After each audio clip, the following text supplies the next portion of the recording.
नमस्कार साथियों। आज हम पढ़ रहे हैं वर्कशीट नंबर 6। विषय हमारा हिंदी। तिथि है 16/7/2021। दिनांक आपकी रहेगी वही, कक्षा 9।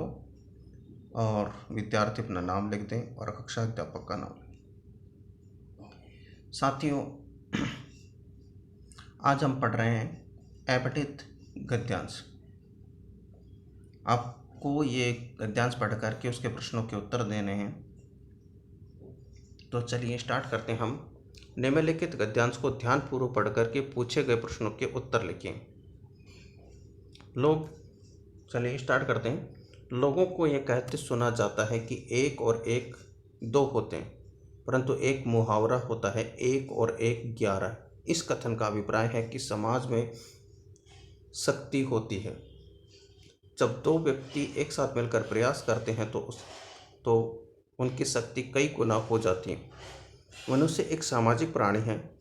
समाज अलग अलग इकाइयों का समूहबद्ध रूप है, जिसमें हर इकाई समाज को शक्तिशाली बनाती है।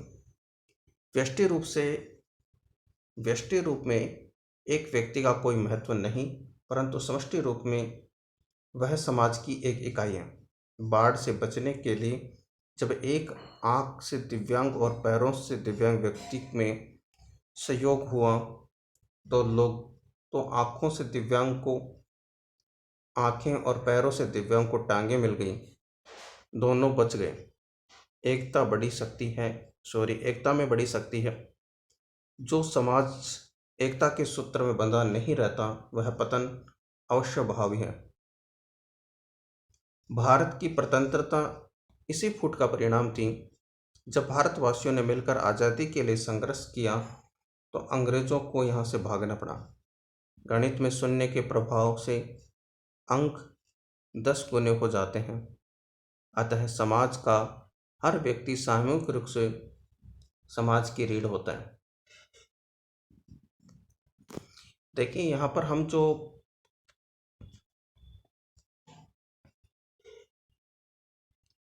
पढ़ रहे हैं गद्यांश, ये समाज की एकाग्रता, समाज को एक सूत्र बांधने की परंपरा के लिए बहुत उपयोगी है। बहुत अच्छा इन्होंने 2 उदाहरण दिए हैं, 1 और 1 11। आप देखिए, पहले इन्होंने क्या, 1 और 1 2 होते हैं। कभी आप ब्लैक बोर्ड पे या कहीं पर लिखिएगा, पहले 1 लिखिए फिर 1 लिखिए।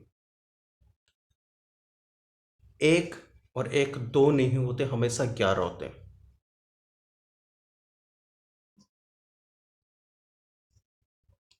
1 और 1 हमेशा 11 होते हैं। 1 + 1 = 2 होते हैं और 1 - 1 = 0 होते हैं। ये अर्थ बहुत भाषाविदों को समझ में नहीं आता कि जब एक व्यक्ति के साथ जुड़ता है तो 2 व्यक्ति बनते हैं, लेकिन एक समुदाय 2 समुदाय मिलते हैं तो एक समुदाय में बहुत सारे लोग होते हैं, दूसरे समुदाय में बहुत सारे लोग होते हैं। इस प्रकार से 2 समुदाय बनकर के कम से कम कितने लोगों का एक समूह बनता है। तो जब तक एक संख्या के और दूसरी संख्या के बीच में कोई चिन्ह नहीं लगा दिया जाता, तब तक उसकी संख्या अपने आप में बहुत ज़्यादा हो जाती है। आप करके देख लीजिएगा, 1 लिखिए फिर उसके बाद 1 लिखिए, हमेशा 11 होगा। 2 और 1 लिखिए 21 होगा। 3 और 1 लिखिए 31 होगा। लेकिन अगर आप उसके बीच में एक चिन्ह लगा देते हैं कि 2 + 1 = 3, तो फिर वो 3 होते हैं, फिर वो 21 नहीं होते। आप 2 - 1 लिखिए तो 1 होता है, लेकिन 2 और 2 4 होते हैं और 2 2 22 होते हैं।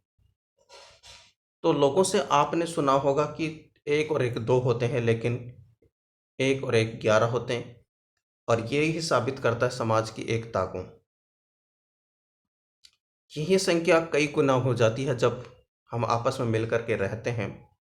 और इन्होंने एक बहुत नीचे उदाहरण दिया गणित का कि शून्य का प्रभाव, 0 कितना प्रभावशाली। एक संख्या के नीचे 1 0 लगा दो 10 हो जाता है, 10 के आगे 1 0 लगा दो 100 हो जाता है आगे। और अगर उसके पीछे लगा दो शुरुआत में एक जीरो लगा दो फिर एक लिखो तो वो एक हो जाता है।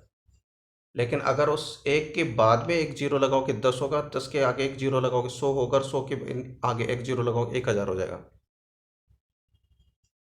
तो वैसे ही समाज में जब एक व्यक्ति से दूसरा व्यक्ति, दूसरे से तीसरा व्यक्ति, तीसरे से चौथा व्यक्ति जुड़ता है तो उसकी संख्या असंख्य हो जाती है। और एक इन्होंने बहुत अच्छा उदाहरण दिया, एक दिव्यांग का। एक आदमी आंख से अंधा है और एक आदमी पैर से विकलांग है। बाढ़ आ रही है, अब बताओ कैसे बचेंगे? तो जिसके पास आंख नहीं है तो दूसरे के पास पैर नहीं है, वो आंखों से देख सकता है, वो पैरों से चल सकता है। तो जिसकी आंखें सही हैं वो रास्ता दिखा सकता है, और जिसके पैर सही हैं वो उसको उस रास्ते से लेकर के चल सकता है।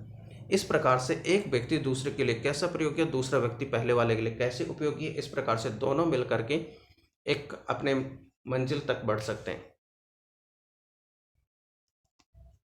मनुष्य एक सामाजिक प्राणी है, अलग अलग इकाइयों में समूहबद्ध रहता है। हर इकाई अपने आप में एक शक्तिशाली बन जाती है। इस प्रकार से हमारे पहला ये हमारा जो गद्यांश वो पूरा होता है। अब हम स्टार्ट करते हैं पहले प्रश्न से। मुहावरे के अनुसार एक और एक 11 क्यों होते हैं?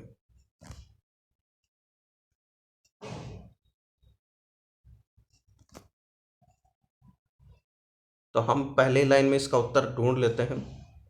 एक और एक 11 इस कथन का अभिप्राय है कि समाज एकता में शक्ति होती है। दो व्यक्ति जब एक साथ मिलने का प्रयास करते हैं तो उनकी शक्ति कई गुना हो जाती है।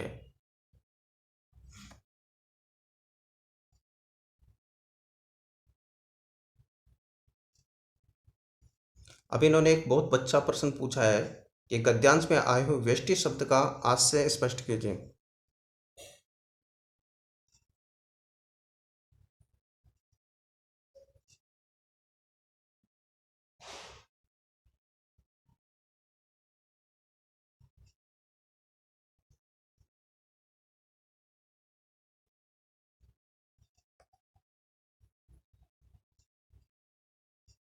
व्यष्टि शब्द का मतलब होता है बिखराव और समष्टि का मतलब इकट्ठे।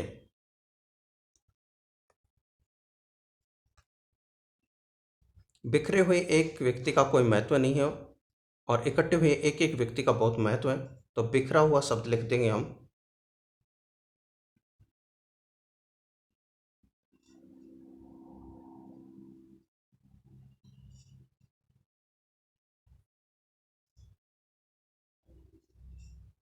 बिखराव। तीसरे प्रश्न पे आ जाइए। गणित में शून्य का क्या महत्व है? तो हम यहीं पर लिख देंगे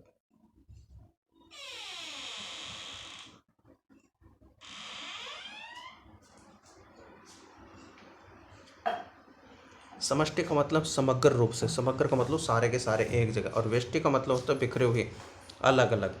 जैसे नाभिकीय संलयन होता है और विखंडन अभिक्रिया होती है और एक संलयन अभिक्रिया होती है। विखंडन का मतलब जब नाभिक के टुकड़े बिखरते हैं तो अलग अलग होते हैं, और संलयन का मतलब जब एक एक जुड़ करके एक जगह होते हैं तो एक उल्का पिंड बनता है। तो वो नाभिक के संलयन और नाभिक के विखंडन की जो प्रक्रिया है वही यहाँ पर समष्टि और व्यष्टि शब्द के अर्थ में प्रयुक्त होती है। बिखरे हुए एक आदमी का कोई महत्व नहीं, और समष्टि रूप से, समग्र रूप से, या सामाजिक में, समाज में जो एक जगह समूह में रहते हैं उनके एक एक व्यक्ति का महत्व होता है। तो हम इस प्रकार से हमारे 3 प्रश्न पूरे हुए। पहले का मैंने लिख दिया है, दूसरे का अर्थ है बिखराव, और तीसरे का नीचे आपने देख लिया होगा, गणित में शून्य के प्रभाव से अंक 10 गुने हो जाते हैं। अतः समाज का हर व्यक्ति सामूहिक रूप से समाज की रीढ़ होता है। चलिए अब मैं यहाँ से चलता हूँ आगे की ओर। चौथा प्रश्न। समाज में यदि लोग मिलजुल कर न रहें तो उसका परिणाम क्या हो सकता है? सोच समझ करके लिखें। ये आपको लिखना है कि जब हम समाज में एक जगह मिल कर के रहते हैं तो उसका क्या प्रभाव है, और नहीं मिल कर के रहते तो उससे हमें क्या नुकसान होते हैं, उसको आपको लिखना है।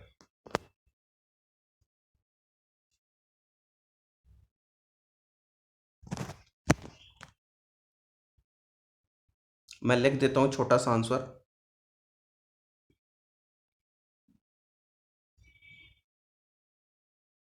सभी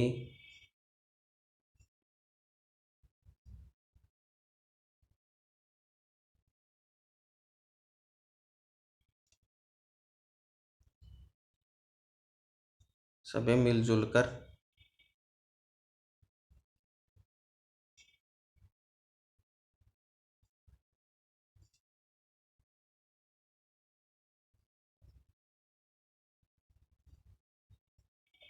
सभी काम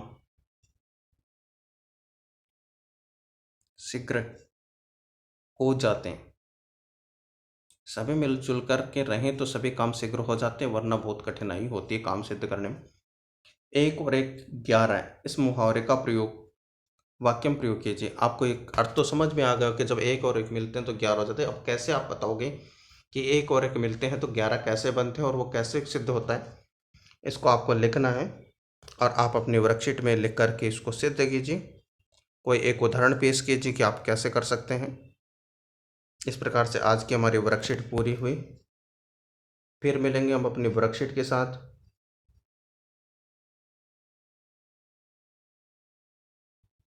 लिख लीजिए इसको।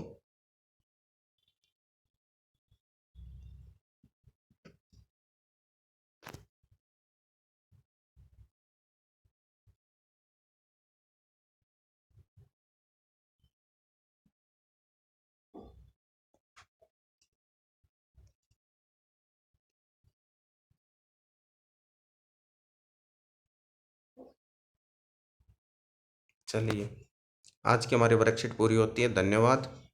फिर मिलेंगे अगली वर्कशीट के साथ बहुत अच्छी अच्छी